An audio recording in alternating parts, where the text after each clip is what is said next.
ಜಿಲ್ಲೆಯ ಹನುಮನಹಳ್ಳಿಯಲ್ಲಿ ಹಮ್ಮಿಕೊಂಡಿದ್ದ ಗಂಗಾವತಿ ವಿಧಾನಸಭಾ ಕ್ಷೇತ್ರದ ಗ್ರಾಮೀಣ ಹಾಗೂ ನಗರ ಮಂಡಲಗಳ BLA 2 ಕಾರ್ಯಾಗಾರವನ್ನು ಶಾಸಕರಾದ ಗಾಲಿ ಜನಾರ್ದನ ರೆಡ್ಡಿಯವರು ಉದ್ಘಾಟಿಸಿದರು. ಈ ಸಂದರ್ಭದಲ್ಲಿ ಮತದಾರರ ಪಟ್ಟಿಯ ವಿಶೇಷ ಪರಿಷ್ಕರಣೆ ಪ್ರಕ್ರಿಯೆಯ ಮಹತ್ವವನ್ನು ವಿವರಿಸಿ BL 2 ಕಾರ್ಯಕರ್ತರು ಕೈಗೊಳ್ಳಬೇಕಾದ ಪ್ರಮುಖ ಜವಾಬ್ದಾರಿಗಳ ಬಗ್ಗೆ ವಿಸ್ತೃತವಾಗಿ ಮಾರ್ಗದರ್ಶನ ನೀಡಿದರು.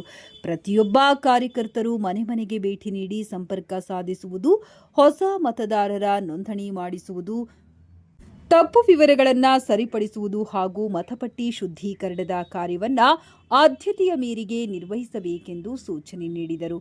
ಚುನಾವಣಾ ಯಶಸ್ಸಿಗೆ ನಿಖರವಾದ ಮೃತಪಟ್ಟಿಯ ಅಡಿಪಾಯ.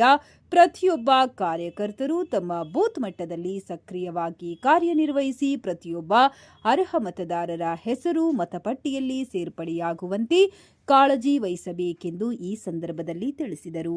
ಈ ಕಾರ್ಯಕ್ರಮದಲ್ಲಿ ಮಾಜಿ ಶಾಸಕರಾದ ಪರಣ್ಣ ಮುನುವಳ್ಳಿ, ಜಿ ವೀರಪ್ಪ, ಬಳ್ಳಾರಿ ವಿಭಾಗದ ಸಹ ಪ್ರಭಾರಿಗಳಾದ ಚನ್ನಬಸವನಗೌಡ ಪಾಟೀಲ್, ಜಿಲ್ಲಾಧ್ಯಕ್ಷರಾದ ನವೀನ್ ಗುಳಗಣ್ಣವರ್, ಮಾಜಿ ಜಿಲ್ಲಾಧ್ಯಕ್ಷರಾದ ವಿರೂಪಾಕ್ಷಪ್ಪ ಸಿಂಗನಾಳ್, ಗಿರಿಗೌಡ್ರು, ಕಾಡ ಮಾಜಿ ಅಧ್ಯಕ್ಷರಾದ ತಿಪ್ಪೇರುದ್ರಸ್ವಾಮಿ, ನಗರ ಮಂಡಲದ ಅಧ್ಯಕ್ಷರಾದ ಚಂದ್ರಶೇಖರ್ ಹಿರೂರು, ಗ್ರಾಮೀಣ ಮಂಡಲ ಅಧ್ಯಕ್ಷರಾದ DK ಆಘೋರಿ, BAL1 ವೀರೇಶ್ ಬಲಕುಂದಿ ಸೇರಿದಂತೆ ಪಕ್ಷದ ವಿವಿಧ ಮೋರ್ಚಾಗಳ ಪದಾಧಿಕಾರಿಗಳು ಹಾಗೂ BLA 2 ಕಾರ್ಯಕರ್ತರು ಉಪಸ್ಥಿತರಿದ್ದರು.